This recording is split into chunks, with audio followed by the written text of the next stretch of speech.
Hi, this is Phillip Day from the Campaign for Truth in Medicine, and you're listening to Up Close and Personal for January 2010. Firstly, welcome to you all into the new year, and I hope 2010 proves to be a wonderful year for you. We're going to steer you through the minefields and the problems, and they don't get bigger than this whole false swine flu pandemic scam that's been going on, and we have a montage on that. The swine flu outbreak, it says here, was a false pandemic driven by drug companies that stood to make billions of pounds from a worldwide scare, a leading health expert has claimed. Wolfgang Wodark, head of health at the Council of Europe, accused the makers of flu drugs and vaccines of influencing the World Health Organization decision to declare a pandemic. Drug firms obviously made an absolute beano on this one. Britain's now saddled with up to $1 billion worth of swine flu vaccine that it just cannot dump. Another article in this montage says more than half the experts fighting the pandemic have ties to drug firms. 11 of the 20 members of the Scientific Advisory Group for Emergencies, SAGE, have done work for the pharmaceutical industry or are linked to it through their universities. Surprise, surprise, we've warned about that. Next on the list, 25 ways to improve your health and happiness for 2010. Great list here. Do go down it.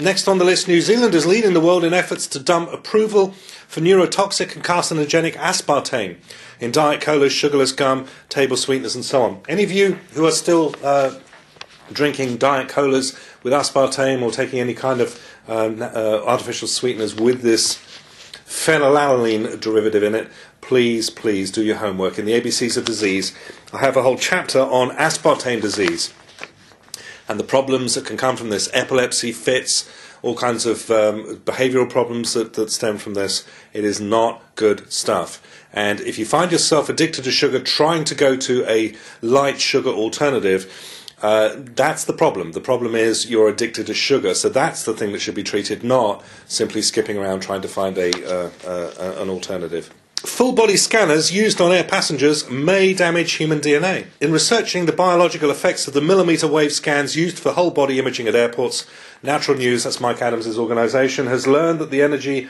emitted by these machines may damage human DNA. So give that a look. That's obviously in the wake of the underpants bomber. Would you ever want to be known for eternity as the underpants bomber?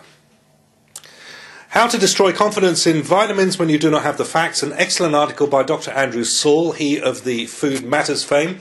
Andrew Saul hosts two superb nutrition sites at doctoryourself.com and orthomolecular.org. Here he says that ignorance is proving a major problem for people getting better. The scares out over vitamins over the years we've looked at, and we've got two excellent new primers coming out now. One's up on the screen here, just out, The Essential Guide to Vitamin D, and in 40 pages get your briefing on vitamin D. This is one of the most exciting areas of research now in not only cancer and heart disease, but a rack of autoimmune problems, depression and so on. And coming out in the next 10 days. So 10 days from now we have The Essential Guide to Vitamin C.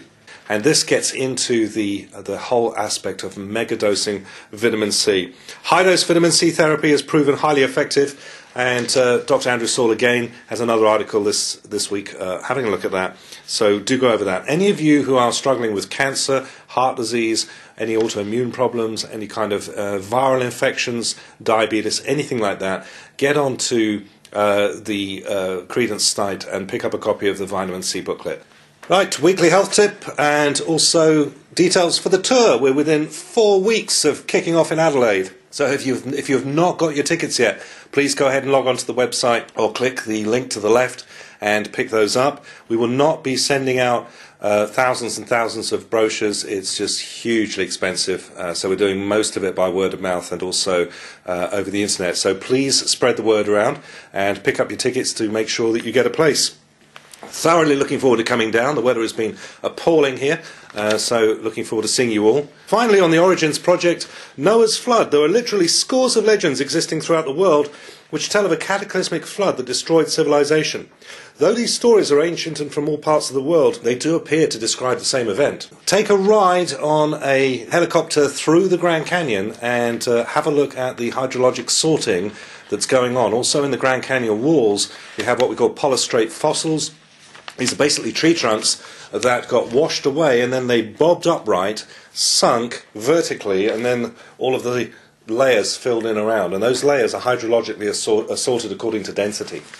I've been down in the canyon. It's an absolutely fascinating experience to go down and look at the fossils in the walls of the canyon. And those fossils were buried. A lot of the shells, of course, are in the closed position, indicating that they were buried alive. So those of you interested in looking at that, that's the Origins project. That's it. Have a safe January, and we'll catch up with you in February before we come out. All the best. Bye-bye.